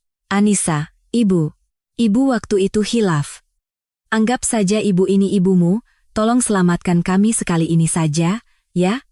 Ibu mengaku salah. Ibu sungguh-sungguh minta maaf. Air matanya mengalir. Menetes dari dagunya. Orang yang baru saja terkekeh di halaman gedung mengatakan gaun Anissa seperti kain kafan. Orang yang menyebarkan fitnah bahwa Anissa suka mencuri kepada warga desa. Anissa menatapnya dari atas. Tangan Bu Lastri mencengkeram ujung gaunnya. Tangan yang sama yang menjambak rambutnya 3 tahun lalu di rumah sakit setelah ia keguguran. Tangan yang sama yang menyiramkan air dari gayung ke kakinya saat menyuruhnya menyiapkan syukuran sendirian. Tangan yang sama yang berdiri di samping putranya saat mengambil foto rekayasa menantunya yang pingsan karena obat tidur. Anissa perlahan menarik ujung gaunnya. Anda adalah orang yang telah menginjak-injak saya selama 3 tahun. Suaranya rendah dan jelas. Dan orang yang telah membunuh anak saya. Hanya itu. Tidak dingin. Hanya fakta. Tidak ada lagi amarah atau kesedihan yang tersisa. Kalimat yang sudah tuntas. Jika Anissa menangis atau berteriak, mungkin masih bisa dibalas. Tapi jika hanya fakta yang diucapkan, tidak ada yang bisa dikatakan. Bu Lastri terduduk di lantai, mulai terisak-isak. Dava menatap Bima dan membuka mulut. 3 tahun lalu, bukti perselingkuhan yang kau rekayasa itu. Mata Bima menyipit. Kami sudah menemukan video aslinya. Wajah Bima mengeras mendengar kata-kata itu. Pria yang kau bayar malam itu sudah memberikan kesaksian. Pemberian minuman berisi obat tidur, persiapan kamera, semuanya sudah ada catatannya. Tuduhan palsu. Rekayasa bukti. Pikirkan saja bagaimana kau akan hidup setelah ini. Bima membasahi bibirnya. Itu tidak mungkin. Kapan aku? Kalau mau menyangkal, lakukan saja di pengadilan. Suara Dava rendah dan tenang. Seolah tidak ada emosi. Justru itu yang membuatnya lebih menakutkan. Anissa kembali memberi isyarat kepada sekretarisnya. Sekretaris itu menyodorkan layar tablet di depan Bima. Di layar, terpampang riwayat percakapan pesan. Pesan antara Bima dan selingkuhannya. Tanggal, waktu, isi. Bagaimana cara mengusir Anissa, berapa dosis obat tidurnya, siapa yang harus disuap. Percakapan yang rinci dan cermat. Setiap hurufnya seolah mencemari udara di dalam gedung. Para tamu mulai berbisik-bisik. Bima mencoba menyingkirkan tablet itu. Dari mana kau dapat itu? Itu ilegal. Tidak bisa jadi bukti. Biar pengadilan yang memutuskan. Suara Anissa tetap tenang. Bima berteriak. Tidak mungkin. Perusahaanku, Cipta Jaya, tidak mungkin berakhir seperti ini. Aku ini siapa? Saat itu, Kepala Sekretaris Mahakarya Group masuk ke dalam gedung. Ia membungkuk pada Dava dan berkata pelan, Bapak, proses penyitaan gedung kantor pusat Cipta Jaya Konstruksi baru saja selesai. Kata-kata itu jatuh di dalam gedung. Isakan Bu Lastri berhenti, ia mengangkat kepala. Bima membeku. Penyitaan gedung kantor pusat. Artinya jantung Cipta Jaya telah berhenti berdetak. Jika gedung disita, langkah selanjutnya sudah pasti. Bima berteriak seperti orang gila. Tidak. Gedungnya jangan. Kalau itu disentuh, semuanya benar-benar berakhir. Anissa, tolong jangan begini. Aku mengaku salah. Suaranya pecah. Air mata mengalir di pipinya yang berkilat, bahu jas mahalnya terkulai. Anissa menatap pemandangan itu, lalu perlahan membungkuk. Ada sesuatu yang berserakan di lantai. Uang Rp50.000 yang tadi dilempar Bu Lastri. Uang yang dilemparkan ke depan Dava sambil berkata, buat bayar makanmu hari ini. Anissa memungut uang itu. Lalu berjalan ke arah Bima. Bima menatap Anissa dari bawah. Tatapan memohon. Tatapan minta diselamatkan. Anissa memasukkan uang itu ke saku jas Bima. Ini bayaranku. Bawa pulang, makan yang enak, dan hiduplah dengan baik. Belum selesai kalimat itu, pintu gedung terbuka lagi. Kali ini bukan orang-orang berjas, orang-orang yang mengenakan rompi dengan lencana, tim reserse kriminal khusus. 3 orang penyidik masuk, melihat sekeliling, lalu berjalan ke arah Bima. Seorang penyidik berdiri di depan Bima. Anda Bima Prakoso, Direktur Utama Cipta Jaya Konstruksi? Bima mencoba mundur, tapi para pengawal menghadangnya. Anda kami tangkap atas tuduhan penipuan, penggelapan, dan tuduhan palsu. Ceklek. Suara borgol. Bima mengangkat kepala menatap Anissa. Sambil diborgol dan diseret oleh penyidik, tangisnya meledak. Aku salah, Anissa. Aku salah. Maafkan aku sekali ini saja. Raungannya menggema di dalam gedung. Anissa tidak menoleh. Para penyidik membawa Bima keluar. Suara perlawanan dan raungan semakin menjauh. Pintu gedung tertutup. Bu Lastri, melihat pemandangan itu, matanya terbelalak. Putranya diborgol dan diseret keluar, di gedung pernikahan desa yang begitu ia hina. Tubuhnya condong ke depan, nyaris tidak bisa bertahan, lalu ia pingsan di samping tempat sampah. Perhiasan yang ia kenakan berjatuhan di lantai kayu dengan suara gemerincing. Tidak ada yang menolongnya. Gedung itu hening sejenak. Dalam keheningan itu, Dava mendekati Anissa. Tanpa kata, ia menggenggam tangan Anissa. Anissa membalas genggaman itu sambil menghembuskan napas perlahan. Tidak gemetar. Tangannya hangat. Pak Suryo, dari belakang putrinya, berkata pelan. Semuanya sudah berakhir, Anissa. Mata Anissa kembali terasa panas. Ia menahannya. Ia sudah berjanji tidak akan menangis di sini. Sambil menggigit bibir, ia menatap lurus ke depan. Orang-orang di dalam gedung serentak bertepuk tangan. Suara tepuk tangan memenuhi gedung kembang desa. Seolah akan meruntuhkan atap kayu usang gedung di desa itu. Anissa menggenggam tangan Dava erat. Keduanya mulai melangkah ke depan. Setelah pernikahan usai, lampu di halaman gedung kembang desa masih menyala hingga larut malam. Warga desa tidak langsung pulang. Kejadian yang terjadi hari itu terlalu membekas hingga kaki mereka terasa berat untuk melangkah. Kepala desa, sambil menenggak segelas tuak di sudut halaman, berkata, seumur hidup aku sudah lihat berbagai macam pernikahan, tapi yang seperti hari ini baru pertama kali. Pertama dan terakhir. Para nenek mengangguk sambil tersenyum. Wajah-wajah mereka seolah masih menyimpan gema tepuk tangan yang tadi bergemuruh di bawah atap kayu gedung usang itu. Beberapa hari kemudian, Anissa mengunjungi sebuah pesantren kecil di pedalaman.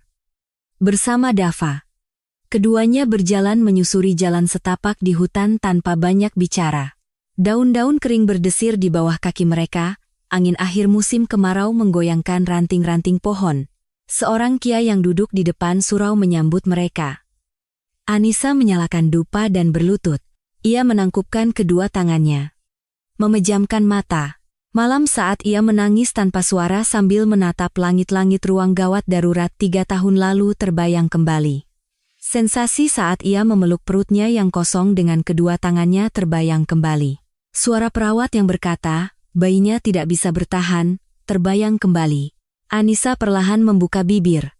Maaf baru datang sekarang. Lama sekali, ya. Tapi sekarang, semuanya sudah baik-baik saja. Ibu akan hidup dengan baik, jadi kamu juga baik-baik di sana, ya. Suaranya bergetar. Saat mengucapkan kalimat terakhir, air matanya mengalir.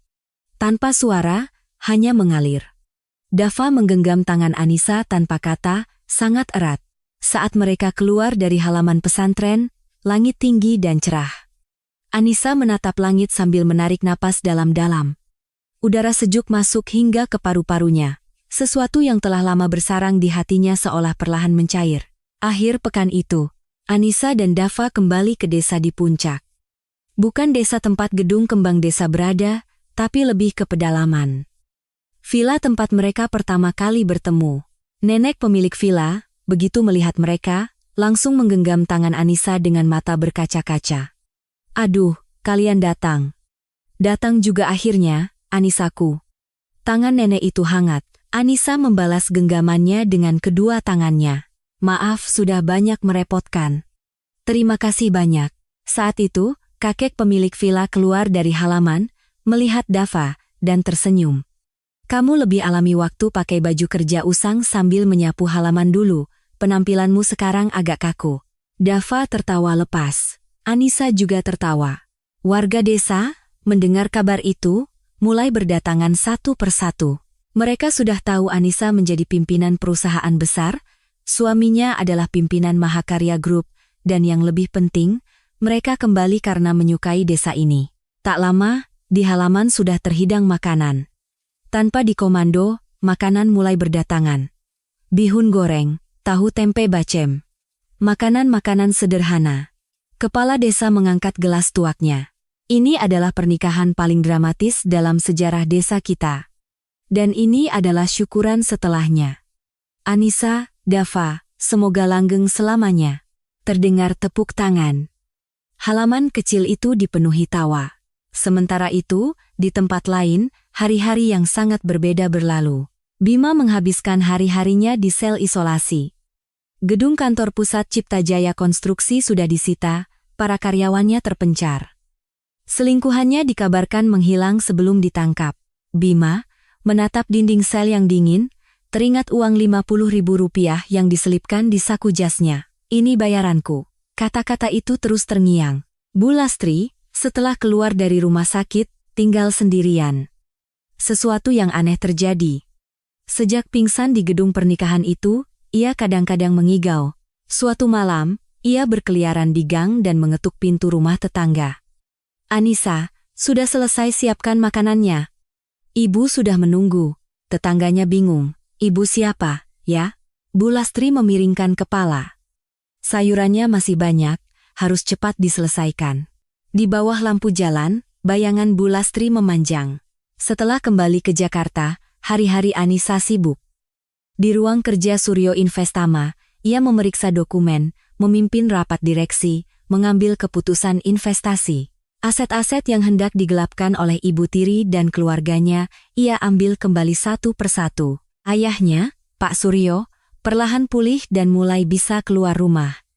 Suatu hari, ia mengetuk pintu ruang kerja Anissa, masuk, dan duduk diam menatap putrinya bekerja. Saat Anissa mengangkat kepala, Pak Suryo berkata, "Kamu mirip ibumu." Mendengar itu, Anissa berhenti sejenak. Lalu ia tersenyum. Senyum yang sudah lama tidak muncul dari lubuk hatinya. Musim hujan tahun itu, Anissa secara resmi mendirikan sebuah yayasan. Yayasan Dukungan Ibu Hamil dalam Krisis. Yayasan ini memberikan bantuan biaya medis dan biaya hidup kepada ibu hamil yang berada dalam situasi sulit di seluruh negeri. Mahakarya Group dan Suryo Investama bersama-sama memberikan dana awal. Saat Anissa dilantik sebagai ketua, para wartawan bertanya kenapa ia mendirikan yayasan ini. Anissa berpikir sejenak, lalu menjawab, "Ada hari-hari di mana saya harus berjuang sendirian tanpa tempat bersandar. Saya pikir, harus ada seseorang di sisi orang-orang seperti itu." Jawaban yang singkat. Tapi orang-orang di sana tidak tahu betapa banyak makna yang terkandung di dalamnya, hanya Anissa dan Dava yang tahu. Suatu malam di akhir musim kemarau, Anissa pulang kerja, dan dari dapur tercium aroma sayur lodeh. Aroma gurih dan hangat itu mengalir hingga ke pintu depan. Anissa meletakkan tasnya dan berjalan ke dapur. Dava menoleh dan berkata, "Aku coba masak sayur lodeh kesukaanmu. Aku tanya resepnya sama nenek di villa." Anissa tersenyum. "Kapan tanyanya?" "Minggu lalu aku telepon. Nenek jelasin resepnya selama setengah jam." Anissa tertawa lepas. Tertawa sangat lama. Keduanya duduk berhadapan di meja makan, menikmati sayur lodeh. Dari jendela penthouse yang menghadap ke sungai, lampu-lampu Jakarta terhampar. Kota yang gemerlap dan megah. Tapi aroma sayur lodeh yang mengepul dari mangkuk di atas meja ini terasa lebih hangat dari semua itu. Dava, sambil menyuap nasi, berkata, "Besok ada acara." "Tidak ada." "Kalau begitu, kita lihat bunga liar di belakang villa itu, yuk." Seharusnya ilalang sedang mekar saat ini. Anissa berpikir sejenak, lalu mengangguk. "Boleh." Percakapan yang singkat.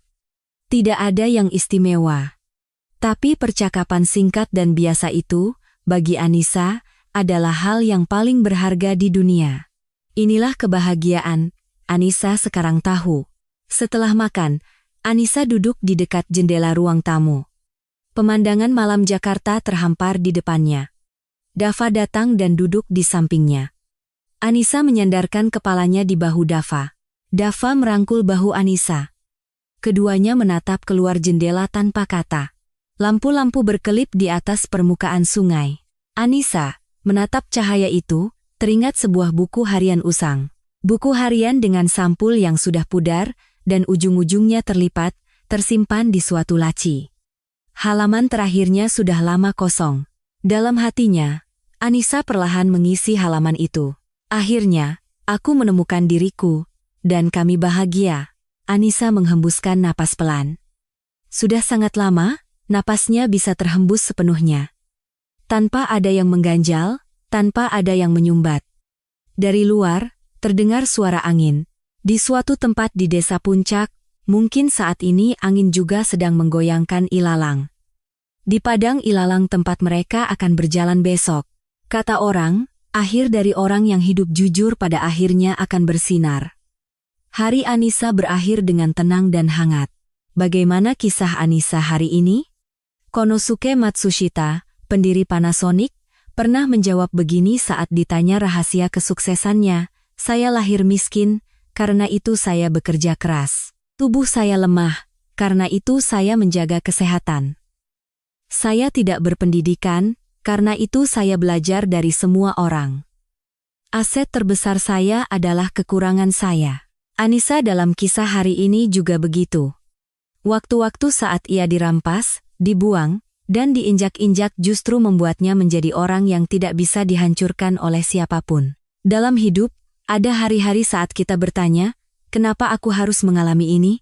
Tapi dari tempat di mana kita berhasil melewati kekurangan dan luka itu, lahirlah orang yang paling kuat. Semoga kisah hari ini sampai kepada mereka yang membutuhkannya. Agar kisah hangat ini bisa sampai ke lebih banyak orang, jika Anda berkenan untuk subscribe dan menyukai, semoga hari-hari Anda dipenuhi dengan hal-hal baik. Terima kasih telah mendengarkan hari ini. Semoga hari Anda sehat dan bahagia.